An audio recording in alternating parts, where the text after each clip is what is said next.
శ్రీమాత్రే నమః. బాబా గారిది చిన్న పాట, చక్కని పాట విని తరించండి. అది సంధ్యాకాంతుల సమయం.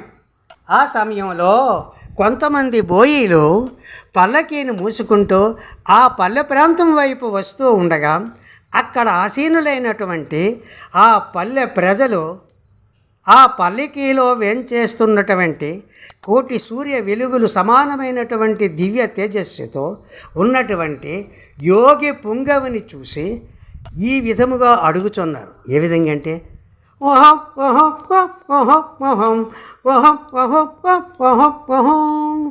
బోయిల్లారా ఎవరండి, ఆ పల్లకిలోన ఎవరండి,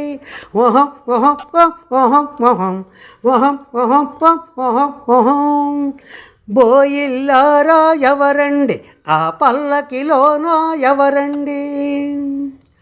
పక్కా పకీరులా ఉన్నారు, ఒక్క పీలుస్తున్నారు, కాలు మీద కాలేసినారు, రాజాధిరాజుగా కూర్చున్నారు.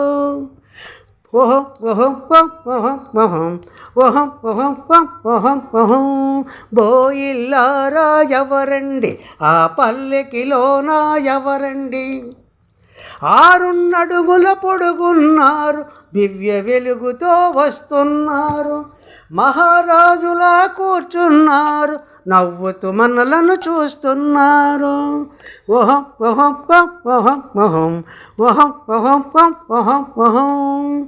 బోయిల్లారా ఎవరండి, ఆ పల్లకిలోన ఎవరండి.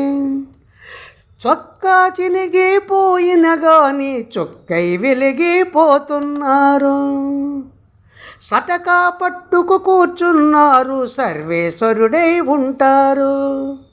బోయిల్లారా ఎవరండి, ఆ పల్లకిలోన ఎవరండి.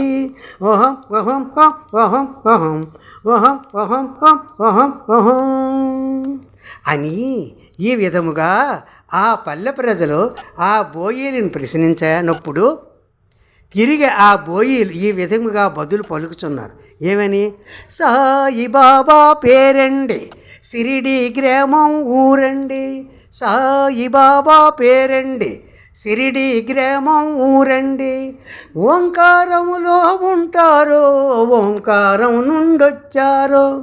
సాయిబాబా పేరండి, సిరిడి గ్రామం ఊరండి, ఓంకారములో ఉంటారు, ఓంకారం నుండొచ్చారు.